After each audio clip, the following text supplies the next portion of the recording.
humanities represent man's concern with man and with the human world.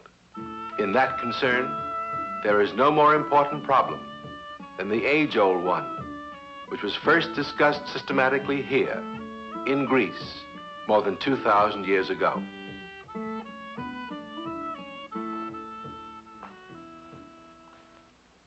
The problem I refer to, which the ancient Greek philosophers thought deeply about, is this one. What makes a human life good? What makes it worth living? And what must we do, not just merely to live, but to live well? In the whole tradition of Western literature and learning, one book, more than any other, defines this problem for us and helps us to think about it. That book, of course, is Aristotle's Ethics, written in the 4th century before Christ. Aristotle was a student of Plato's. Plato had founded the Academy of Athens, which was the great university of ancient Greece. Aristotle studied and worked there for about 20 years. He was called by Plato the intellect of the school. Unlike Socrates, whom we discussed in the preceding film, Aristotle was interested in the study of nature. He was unlike Socrates in another respect. When he, too, was accused of un-Athenian activities, he decided to flee, saying, "I will not let the Athenians offend twice against philosophy." Aristotle wrote a great many works, encyclopedic in scope, encompassing all the knowledge of his day. He wrote books about logic and rhetoric, books about astronomy, physics, biology, and psychology, a book about poetry, a book about politics, and the book about ethics, which I want to discuss with you now. The subject treated in this book is called ethics because ethos is the Greek word for character, and the problems with which this book deals are the problems of the character and conduct of life. The ethics are divided into 10 parts. I'm going to deal only with the first part, in which Aristotle discusses happiness. But before we begin, let me remind you of a famous statement about happiness that occurs in the opening paragraph of the American Declaration of Independence. We hold these truths to be self-evident, that all men are created equal, and that they are endowed by their Creator with certain unalienable rights, that among these are life, liberty, and the pursuit of happiness, that to secure these rights, governments are instituted among men, deriving their just powers from the consent of the governed. Have you ever thought what it means to say that it is every man's natural right not to be happy, but to engage in the pursuit of happiness? What do we mean when we say that one of the main objectives of good government is to see that no man is interfered with? More than that every man must be helped by the state in his effort to lead a good life, a worthwhile life, a humanly satisfying life. The fact that every man has a right to pursue happiness suggests that happiness is attainable in some degree by all men. But is this happiness the same for all men? Is each of us pursuing the same goal when we try to live in such a way that our lives will be happy ones? To answer these questions, it is necessary to understand the meaning of happiness. What constitutes a happy life? And to do that, we must first of all clear our minds of certain misconceptions about the meaning of the word happy.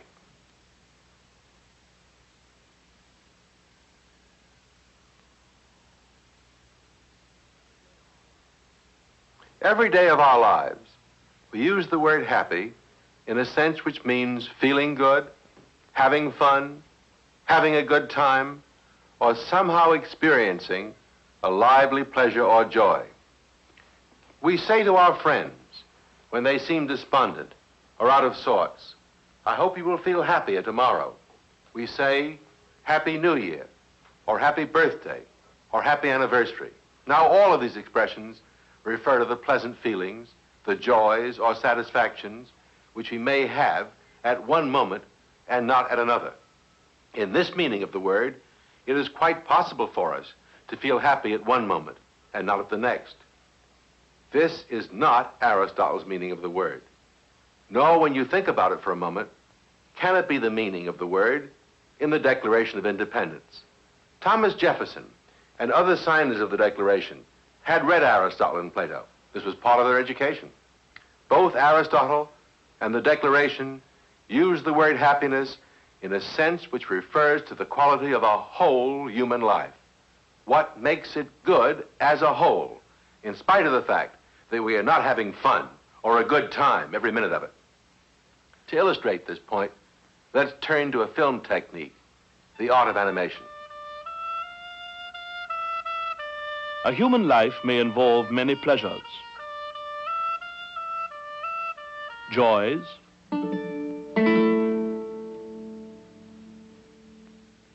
and successes.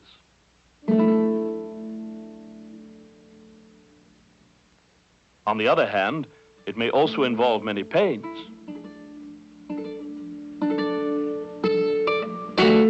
griefs, and troubles.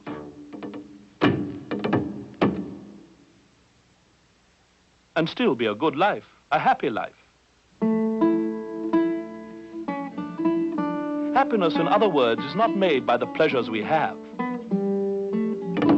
Nor, for that matter, is happiness marred by the pains we suffer. Aristotle helps us to see this by two things he says about happiness. The first will shock you, perhaps. It shocked me the first time I read it many years ago.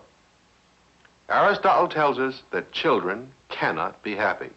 Young people, he says, precisely because they are young, are not happy, nor for that matter, unhappy. Here is what he says. A boy is not happy owing to his age.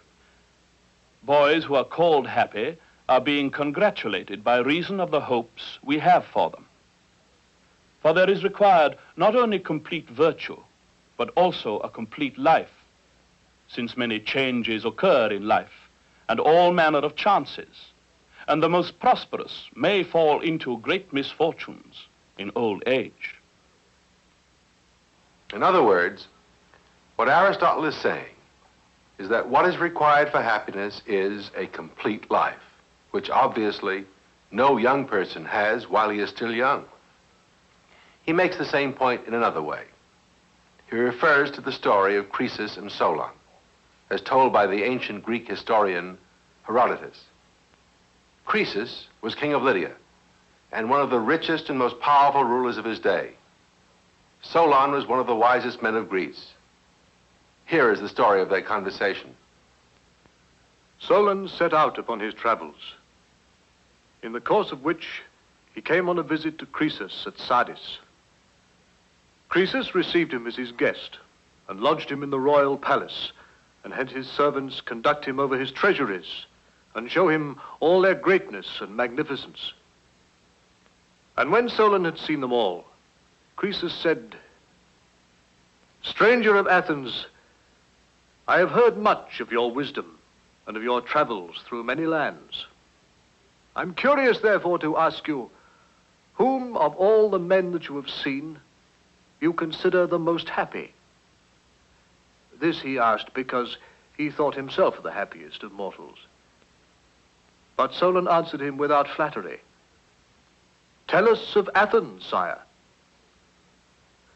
Astonished at what he heard, Croesus demanded sharply, "And why do you consider Tellus the happiest of men?" To which the other replied, "First, because his country was flourishing in his days, and he himself had sons both beautiful and good, and he lived to see children born to each of them, and these children all grew up. And further, because after a life spent in what our people look upon as comfort, his end was glorious. In a battle between the Athenians and their neighbors near Eleusis, he died gallantly upon the field, and the Athenians gave him a public funeral and paid him the highest honors." Thus Solon admonished Croesus by the example of Tellus.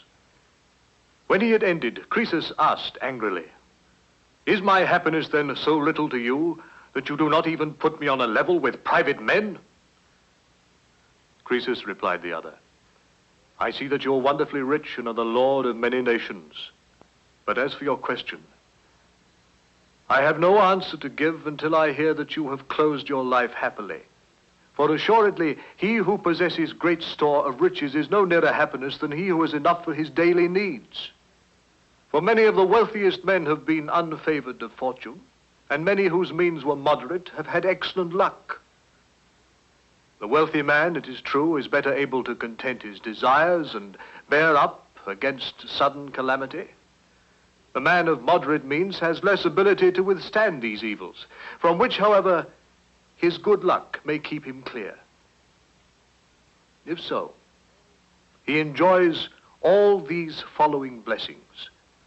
He is whole of limb, a stranger to disease, free from misfortune, happy in his children, and comely to look upon.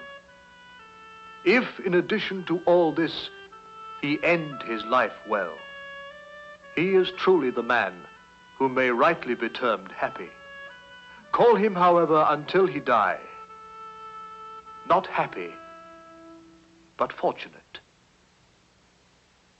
Retelling this story of the meeting between Croesus and Solon, Aristotle stresses the point that a life must be completed, finished, before we can truly judge whether or not it has been a happy one.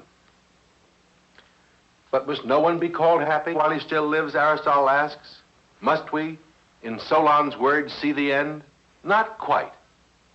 For as Aristotle makes plain, it is possible for an old man to look back at his life, almost completed, and say that it has been good. This may seem strange to you at first. When you think about it for a moment, you will see that it really isn't. One example will make this clear to you. You go to a football game. At the end of the first half, you meet a friend of yours in the aisle. He says to you, "Good game, isn't it?" If it has been well played so far, your natural response would be to say yes. But if you stop to think for a moment, you will realize that all you are in a position to say at the end of the half is that it is becoming a good game. Only if it is well played all through the second half can you say when it is all over that it was a good game. Well, life is like that.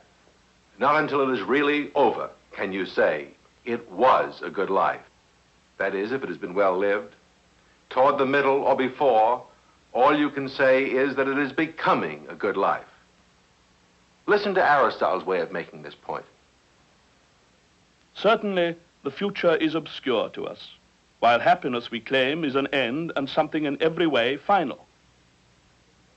If so, we shall call happy those among living men in whom these conditions are and are to be fulfilled.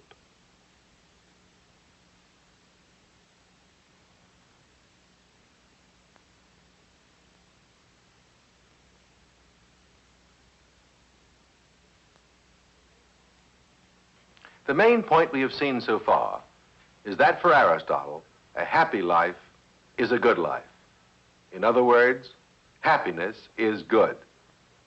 But other things are good too. Such things as health and wealth, knowledge and friendship, and a good moral character. We recognize all these things as good. All of us want them and would regret being deprived of them. How does happiness stand in relation to all these other goods? And how are they all related to happiness? Aristotle tells us a number of things which enable us to answer this question. He says, in the first place, that all men agree in speaking of happiness as the ultimate good, the highest good, the supreme good. We can understand what this means when we realize that happiness is that state of human well-being which leaves nothing more to be desired. Again, to illustrate this point, let's call upon our animation artist. A happy man, Aristotle would say, is the man who has everything he really needs. He has those things which he needs to realize his potentials. That is why Aristotle says that the happy man wants for nothing. Aristotle then points out that this cannot be said of other goods.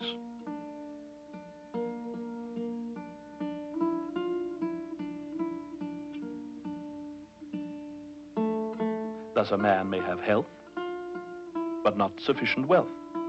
Or he may have both wealth and health, but may lack friends. Another man may have great knowledge, but still lack other human perfections. Perhaps now we can see what Aristotle means. According to him, although a man possesses one or more of the things which his nature craves, he may lack others, and then he cannot be considered happy. There would be some real goods missing, which he should desire and try to obtain. This leads Aristotle to his definition of the happy life as a life made perfect by the possession of all good things, such as health, wealth, friendship, knowledge, virtue. All these are constituent parts of happiness, and happiness is the whole good of which they are component parts. That is how happiness is related to all the other goods. You can test the truth of this insight for yourself in the following very simple way. Suppose someone asked you why you wanted to be healthy. You would answer by saying, because being healthy would enable you to do the kind of work you wanted to do. But then suppose they asked you why you wanted to do that kind of work, or why you wanted to acquire some of the world's wealth, or why you wanted to learn things. To all such questions, your ultimate answer would be, because you wanted to become happy. But if you were then asked why you wanted to become happy, your only answer would be, because you wanted to become happy. This shows you that happiness is something you seek for its own sake, whereas you seek all the other goods ultimately for the sake of happiness. Happiness is the only good of which this is true. It is the only good which we seek for its own sake. As Aristotle says, happiness is desirable in itself and never for the sake of something else. But honor, pleasure, reason, and every virtue we choose indeed for themselves, but we choose them also for the sake of happiness, judging that by means of them we shall be happy. Happiness, on the other hand, no one chooses for the sake of these, nor in general for anything other than itself. Happiness, then, is something final and self-sufficient. And now, in the light of this definition of happiness, you can see why Aristotle says that the pursuit of happiness takes a whole lifetime, and that happiness is the quality of a whole human life.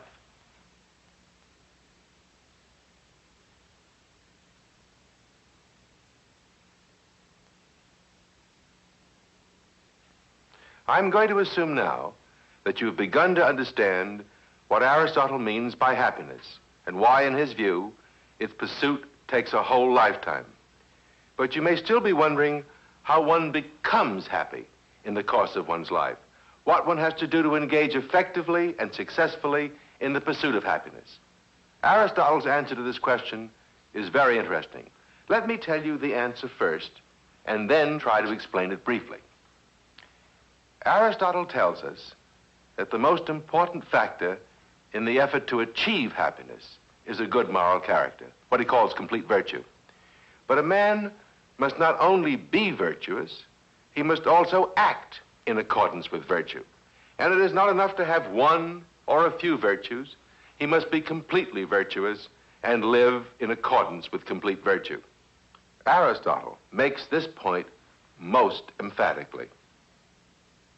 He is happy who lives in accordance with complete virtue and is sufficiently equipped with external goods, not for some chance period, but throughout a complete life.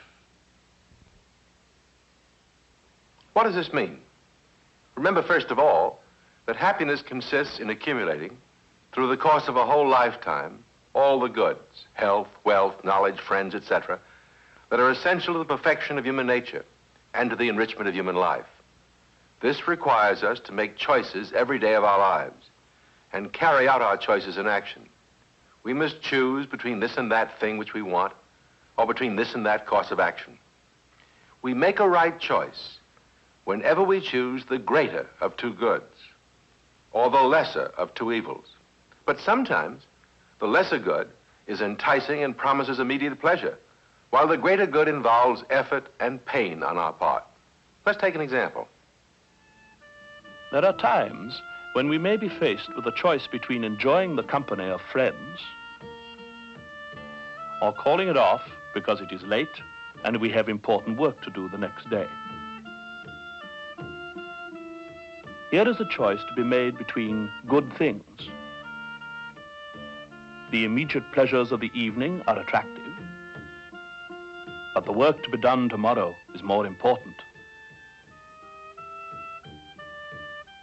Still, it may take quite an effort of will to call it a night.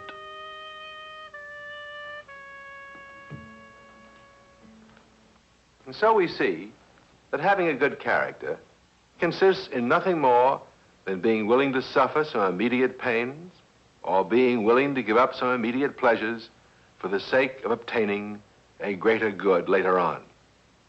It consists in nothing more than making the right choices. And right choices are always those which calculate on what is good in the long run. They're hard to make, but if we don't make them, we are likely to have some fun from day to day for a while, and in the long run ruin our lives. In the process of building our lives, Aristotle would say, we must keep our eye on the future and on the result we want to achieve for our life as a whole, counting all the days to come. What he teaches us is that we cannot become happy by living for the pleasures of the moment. We often have to choose between having a good time and leading a good life. And this is something which Aristotle says most men do not do. To judge from the lives that men lead, most men seem to identify the good, or happiness, with pleasure, which is the reason why they love the life of enjoyment. The mass of mankind are evidently quite slavish in their tastes, preferring a life suitable to beasts.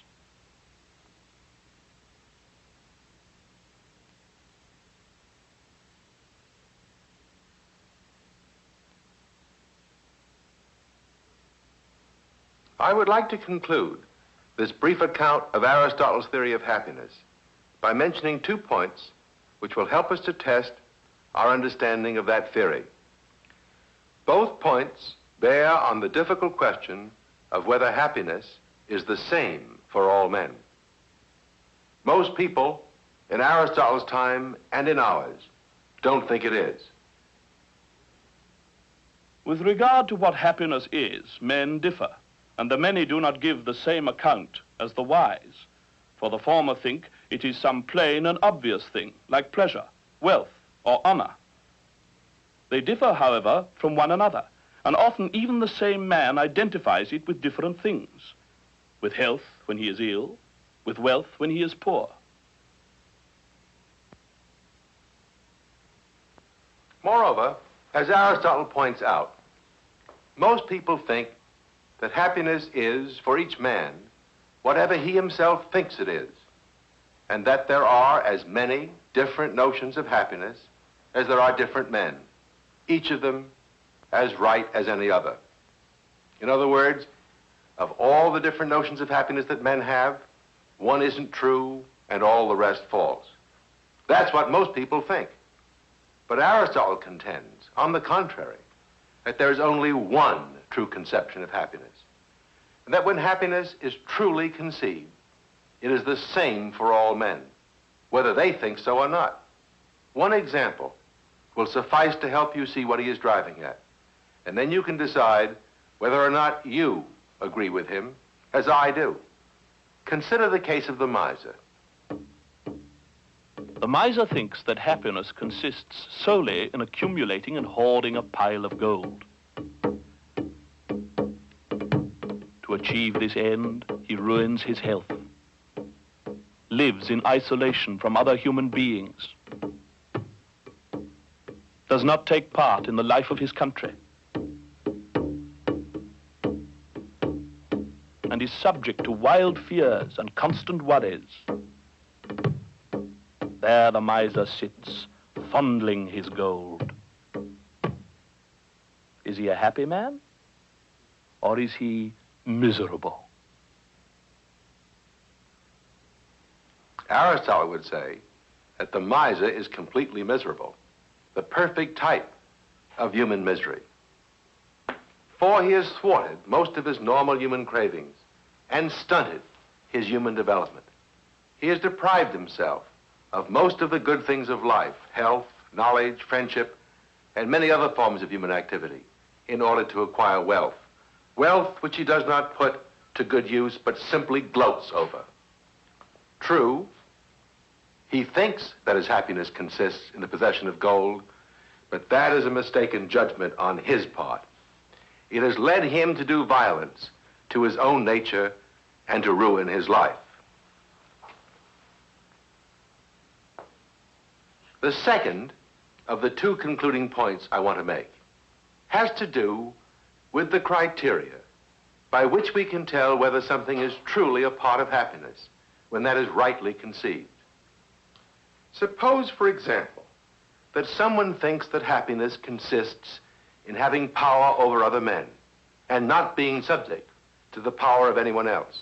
Some men we know from history and experience actually think this and want power more than anything else. They think it is most essential to their happiness. What's wrong with such thinking? You can readily see what's wrong. If power over others were truly an element in human happiness, then happiness would not be attainable by all men. Because if some men attain it, that would preclude other men, subject to their power, from becoming happy. Everyone cannot be on top. And if you have to be on top in order to be happy, only some men can achieve happiness at the expense of others. Hence, if everyone has a natural right to the pursuit of happiness, and if that means that happiness must be attainable by all, then we know at once, do we not, that power over other men cannot be a part of human happiness. For if it were, happiness would not be attainable by all. The pursuit of happiness must be cooperative, not competitive. We don't have the right view of it unless we see it as something which men can help one another to achieve instead of achieving it by beating their neighbors. This is the deepest lesson we can learn from Aristotle about happiness, and it was, I should think, a lesson which was not lost on the framers of the Declaration of Independence. You remember I said that Thomas Jefferson and other signers of the Declaration had read Plato and Aristotle. This was part of their education. Thus we see a link between ancient Athens and our own nation, a link in that chain of continuity we call Western civilization.